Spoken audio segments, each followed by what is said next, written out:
জিন্দাবাদ জিন্দাবাদ জিন্দাবাদ বাংলার দাবাল ছিলেন শুভেন্দু অধিকারী জিন্দাবাদ জিন্দাবাদ জিন্দাবাদ যশস্বী প্রধানমন্ত্রী নরেন্দ্র দামোদর দাস মোদী জিন্দাবাদ জিন্দাবাদ জিন্দাবাদ স্বরাষ্ট্রমন্ত্রী অমিত শাহ জিন্দাবাদ জিন্দাবাদ সর্বভারতীয় সভাপতি নীতিন নবীন জি জিন্দাবাদ জিন্দাবাদ জিন্দাবাদ শুভেন্দু অধিকারী জিন্দাবাদ জিন্দাবাদ জিন্দাবাদ রাজ্য প্রেসিডেন্ট শ্রমিক বঞ্চক জিন্দাবাদ জিন্দাবাদ জিন্দাবাদ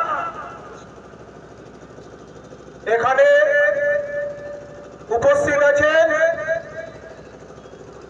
চিকিৎসক অজয় মাহিন মহাশয়, আমার প্রিয় দাদা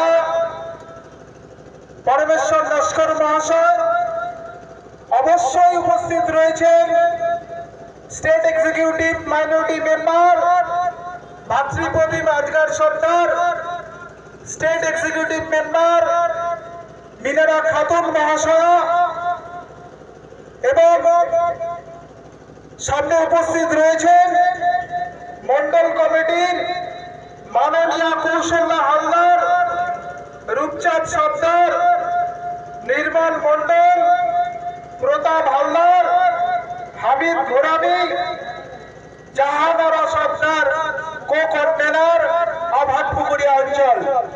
এছাড়াও উপস্থিত রয়েছেন দীর্ঘদিনের রোদে পুড়ে বৃষ্টির জল উপেক্ষা করে, শাসকের রক্তচক্ষু উপেক্ষা করে ভারতীয় জনতা পার্টির পতাকা একেবারে উচ্চ শিখরে তুলে ধরে রেখেছেন এরকম কার্যকর্তা বৃন্দ।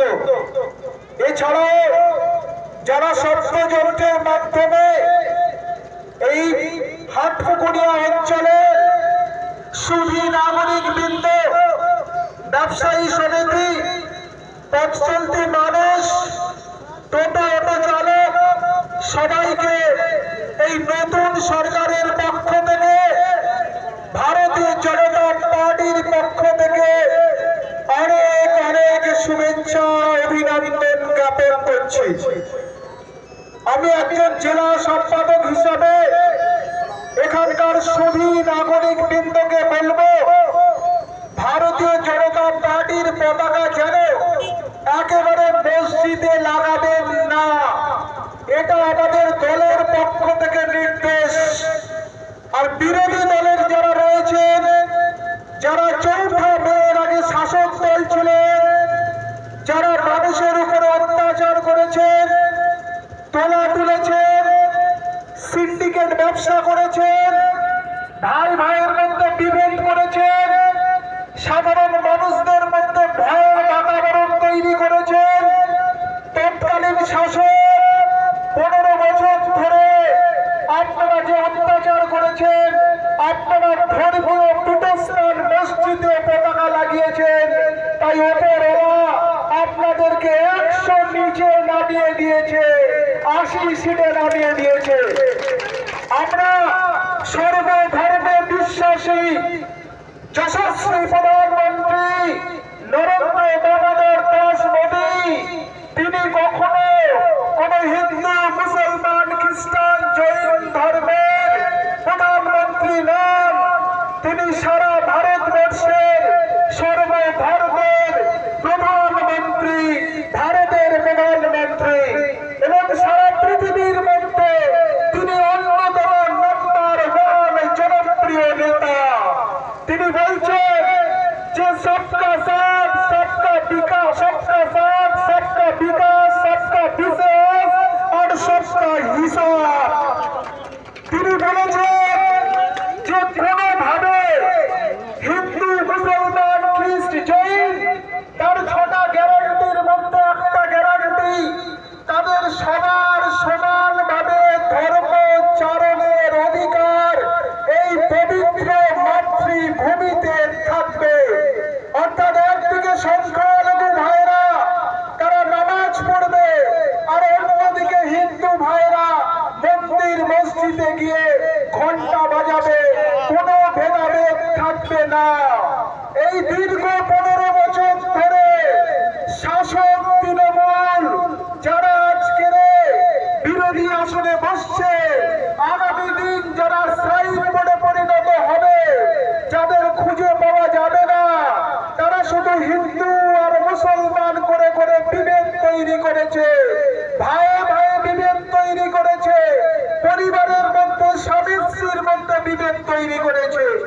এই ভারতবর্ষে যখন পরাধীন ছিল তখন হিন্দু, মুসলমান, খ্রিস্টান, জৈন সবাই মিলে হাতে হাত রেখে বিপ্লবিক রক্তচক্ষু, শাসকদের রক্তচক্ষু, ইংরেজদের রক্তচক্ষু উপেক্ষা করে বৈপ্লবিক মন্ত্র নিয়ে এই ভারতবর্ষের পবিত্র ভূমি থেকে ইংরেজদের উৎখাত করেছে। আর চৌঠা মে সেই ইংরেজদের দেখানো পথে মাননীয় মমতা ব্যানার্জি, যিনি বিভেদ তৈরি করে দীর্ঘদিন এখানে শাসন কায়েম করেছিল, সেই ইংরেজদের থেকে ভয়াবহ কঠিন শাসনকে আমরা পশ্চিমবঙ্গের মানুষরা হাতে হাত রেখে সেই শাসকের চক্ষুকে, তৎকালীন শাসকের চক্ষুকে উপড়ে নিয়ে গণতান্ত্রিক প্রক্রিয়ায় একটা সোনার বাংলা, সোনার সূর্য, নতুন ভোর, ভারতীয় জনতা পার্টি পরিচালিত সরকার গঠন করেছে। আপনারা এখানে যিনি আপনাদের সুযোগ্য নেতা মাননীয় রবিউল ইসলাম, অঞ্চল কনভেনর কৌশল্যাদি, জাহানারা দিদি, এদের সবার প্রতাপ হালদার, এদের সবার সঙ্গে আমাদের সাহেব ভাই সবার সঙ্গে থেকে একসাথে সংগঠন এগিয়ে নিয়ে যাবেন। আমরা এমন একটা পবিত্র ভূমি তৈরি করতে চাই যেখানে কোনো ভেদাভেদ থাকবে না, যেখানে প্রধানমন্ত্রী যশস্বী প্রধানমন্ত্রী নরেন্দ্র দামোদর দাস মোদীর একাধিক প্রকল্প এবং মাননীয় শুভেন্দু অধিকারী মহাশয়ের একাধিক প্রকল্প হিন্দু মুসলমান সবার জন্য বলবৎ হবে। আপনারা দেখেছেন আমাদের মাননীয় সিএম মাননীয় শুভেন্দু অধিকারী বলে দিয়েছেন বার্ধক্য ভাতা, তার ছাড়া বেকার ভাতা, প্রতিবন্ধী ভাতা 1000 থেকে বাড়িয়ে ডবল করে 2000 টাকা করে আপনারা 1 জুন থেকে পাবেন। আমাদের সংকল্প পত্রে ঘোষণা করেছেন আমাদের স্বরাষ্ট্রমন্ত্রী মাননীয় অমিত শাহজি, যে আমাদের মা, আমাদের বোন, আমাদের পরিবারের কোন মেয়েরা যদি কলকাতায় স্কুল, কলেজ, ইউনিভার্সিটি অথবা কাজের সূত্রে অথবা চাকরি করতে যায়, সরকারি বাসে আর একটিও টাকা দিতে হবে না। আমাদের যশস্বী প্রধানমন্ত্রী নরেন্দ্র দামোদর দাস মোদী পরিচালিত যে সরকার আছে, আগামী দিন আপনারা যে সেই লক্ষ্মী ভান্ডার হয়েছে, আপনারা 1 জুন থেকে 3,000 টাকা করে পাবেন। কোন রকম নতুন করে নিয়ম বলবৎ হবে না। যারা এখনো পর্যন্ত লক্ষ্মীর ভান্ডার পান না অথচ ক্রাইটেরিয়া হয়ে গেছে, তারা অন্নপূর্ণা ভান্ডারে আপনারা ফর্ম ফিল আপ করুন। একটা সামান্য পোর্টাল, একদম সহজ উপায়ে পোর্টালে ফর্ম ফিল আপ করার মাধ্যমে আপনারা 3,000 টাকা করে পাবেন। নিশ্চিন্ত থাকুন, এই সরকার সাধারণ মেহনতি মানুষের সরকার। আমাদের ভারতবর্ষের যিনি প্রধানমন্ত্রী যশস্বী নরেন্দ্র দামোদর দাস মোদী, তিনি বিশ্বের অন্যতম পরিত্রাতা। তিনি একবার সাংবাদিক সম্মেলন করতে এসে এবিপি আনন্দের সাংবাদিক সুমন বাবুকে বলেছিল, আমি হিন্দুদের নেতা নই, আমি খ্রিস্টানদের নেতা নই, আমি মুসলিমদের নেতা নই, আমি ভারতীয়দের নেতা, আমি সবার জন্য কাজ করব, প্রান্তিক মানুষকে এগিয়ে নিয়ে যাব। আমাদের দলের সংকল্প, আমাদের দলের মূল উদ্দেশ্য ভারতবর্ষকে একেবারে প্রথম স্থানে নিয়ে যাওয়া। এই অতুল প্রসাদ সেনের বিখ্যাত লাইনের কথা বলতে হয়, বলে বলে বলে সবে শত বিনা বেনা রবে, ভারে বাবার জগৎ সবাই ষষ্ঠ আসল হবে। আমরা প্রথম স্থানের দিকে এগোতে চলেছি। খুব দুর্ভাগ্যের বিষয়, আমরা যে কথা আগে জানতাম, One thing Bengal today, India will think tomorrow.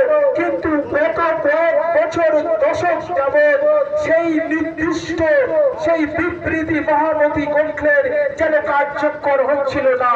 আমরা দিনের পর দিন শিক্ষা, সংস্কৃতি, সমাজস্বাস্থ্য, শিল্প সব দিক থেকে পিছিয়ে পড়ছিলাম। তাই আজ পশ্চিমবঙ্গের আপামর সমস্ত সুধী নাগরিক বৃন্দে একেবারে কাঁধে কাঁধ রেখে শাসককে গণতান্ত্রিক প্রক্রিয়ায় উৎখাত করে মাননীয় সিএম এর হাতে দায়িত্ব অর্পণ করেছেন। এই বাংলাকে এগিয়ে নিয়ে যেতে হবে, এই বাংলাকে সারা ভারতবর্ষের মধ্যে প্রথম স্থানে নিয়ে যেতে হবে। আর জুজু দেখানো হবে না যে হিন্দু মুসলমানের বিভেদ তৈরি করলে হবে না। প্রচুর মুসলিম বন্ধু আজকের থেকে শুরু করে রবিউল্লাহ সাহেব ভাই, হামিদ ভাই, তারা রাস্তায় নেমে পড়েছে। এরা বুঝতে পেরেছে এরা আগামী দিন আপনাদের দুয়ারে পৌঁছে যাবে। আপনাদের ছেলেদের হাতে আমরা বই দিতে চাই, পাথর নয়। এক দল তৎকালীন সরকার কাশ্মীরে দাঁড়িয়ে শুধু পাথর হাতে তুলে দিয়ে বলতো যে ভারতীয় সেনাদের বিপক্ষে তোমরা পাথর ছুঁড়ে পারে, তোমাদেরকে রোজগার দেওয়া হবে, টাকা দেওয়া হবে।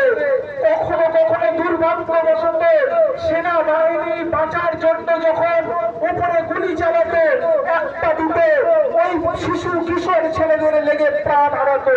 কিন্তু এই সরকার, ভারতীয় জনতা পার্টি পরিচালিত কেন্দ্রীয় সরকার, সেই পাথর হাত থেকে কেড়ে নিয়েছে যুবকদের, চার লাখ হাত থেকে কেড়ে নিয়েছে, হাতে ধরিয়ে দিয়েছে খাতা, পেন, বই।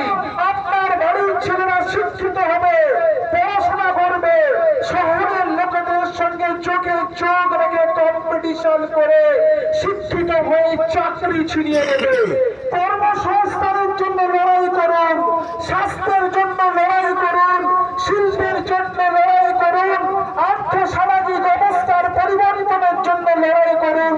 ধর্ম লড়াইয়ের জন্য লড়াই করবেন না।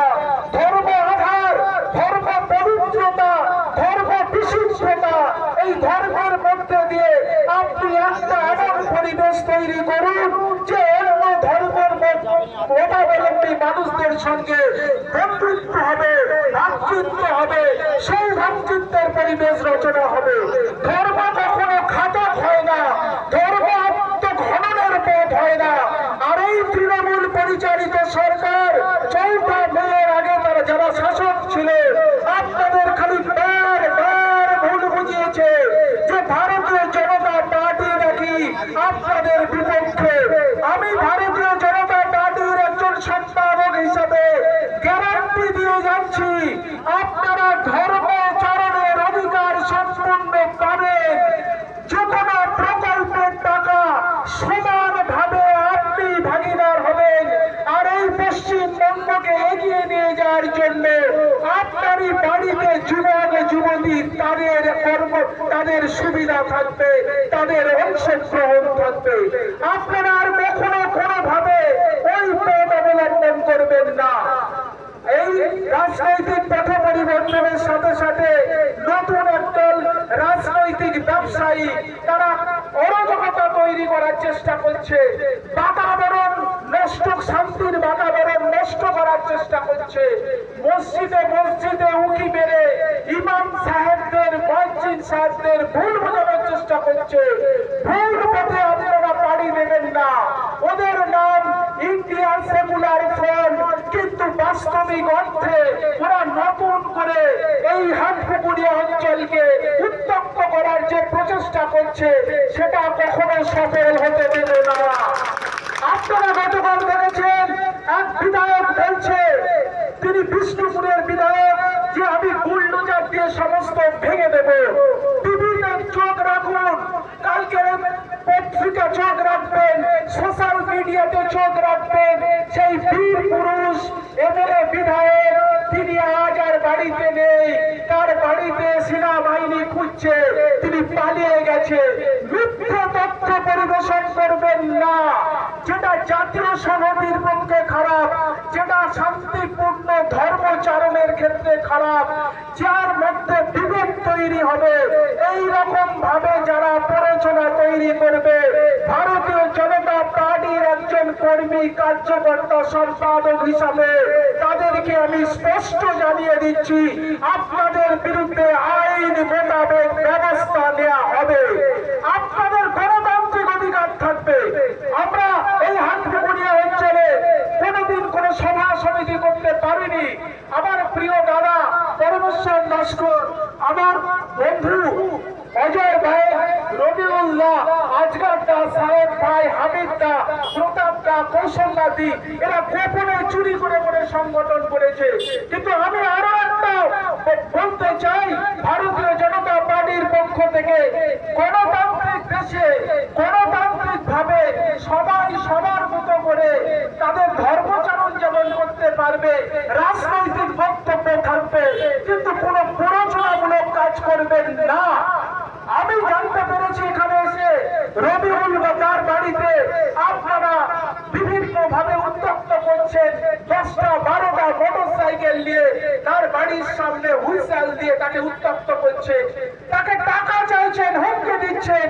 শেষবারের মতো আমি আপনাদের বলে যাচ্ছি, আজকের পর থেকে যদি আমাদের প্রিয় নেতা রবিউল ইসলাম মন্ডল জাহানারা বিবির উপরে, প্রতাপ দা, সাহেব দার উপরে এই রকম কোন কাজ করেন, তাহলে অবশ্যই আপনার বিরুদ্ধে আইন মোতাবেক ব্যবস্থা নেওয়া হবে। একেবারে শেষে এই হাটপুকুরিয়া অঞ্চলের সুধী নাগরিকদের, পথচলতি মানুষদের ভারতীয় জনতা পার্টির পক্ষ থেকে আরো একবার অভিনন্দন, শুভেচ্ছা বার্তা জ্ঞাপন করছি। আপনারা ভারতীয় জনতা পার্টির সঙ্গে সংযুক্ত হয়ে দেখবেন যে কোভিড-19 সিচুয়েশনে ভারতবর্ষের প্রধানমন্ত্রী যশস্বী নরেন্দ্র দামোদর দাস মোদী, তিনি 80টা দেশের মানুষের প্রাণ রক্ষা করেছে। ভারতবর্ষে ভ্যাকসিন তৈরি হয়েছে। এই কোভিড ভ্যাকসিন দিয়ে তিনি কোনো হিন্দু দেশ, কোন মুসলিম দেশ, খ্রিস্টান দেশ দেখেনি, 80টা দেশের মানুষের প্রাণ রক্ষা করেছে। সেই যশস্বী প্রধানমন্ত্রী নরেন্দ্র দামোদর দাস মোদীর সুযোগ্য ছিলেন এখন সিএম মাননীয় শুভেন্দু অধিকারী মহাশয় আপনাদের সবাইকে ভালো রাখবে, সুস্থ রাখবে, ধর্মচারণের অধিকার দেবে, আপনার বাড়ির ছেলে মেয়েদের কর্মসংস্থানের সুযোগ দেবে, আপনাদের আর বাইরের রাজ্যে কাজ করতে যেতে হবে না। যে প্রকল্পগুলো আগে এই পশ্চিমবঙ্গ সরকার পরিচালনা করছিল সেগুলো সব চলমান থাকবে। নতুন করে নতুন আরো প্রকল্প এসে ডাবল ইঞ্জিন সরকারের আপনারা সুবিধা ভোগ করুন। আমাদের নেতা রবিউল ইসলাম সহ যাদের নাম আমি একাধিকবার বলেছি, আপনাদের দুয়ারে দুয়ারে গিয়ে আপনাদের সমস্ত অসুবিধার কথা, সুবিধার কথা শুনবে এবং ভারতীয় জনতা পার্টির সঙ্গে আপনারা সংযুক্ত হন। আমরা আশা করি একটা নতুন বাংলা গড়ে উঠবে। সবাই সুস্থ থাকুন, স্বাভাবিক থাকুন, আপনাদের মঙ্গল হোক, উপরওয়ালা আপনাদের উপরে কৃপা বর্ষণ করুন। এই বলে আমি আমার বক্তব্য এখানেই শেষ করলাম। ধন্যবাদ।